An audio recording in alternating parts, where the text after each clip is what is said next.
Start. तो hello दोस्तों, मेरा नाम है पवनीत कौर और ये है मेरे कलर्स। तुम्हारे पास तो 20 का नंबर है क्या? नहीं। फिर ये क्यों बार बार बोलते हैं लोग कि 20 से बात करो?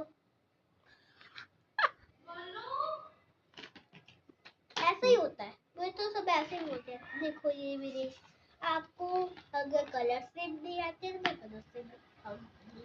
Blue, sky blue, green, magenta, pink, brown, orange, yellow, सारे कलर देखो कितने सारे ऑरेंज है। ग्रीन, पर्पल, पर्पल में बहुत सारे कलर है।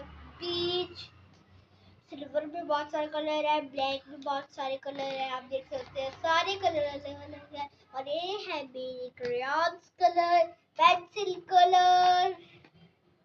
और ये तो आप देख ही नहीं होगा, sketch colour, crayons colour, pencil colour, water colours, यह stapler, scissor, sharpener, pencil, scale, सब कुछ है। Glue, eraser, brush,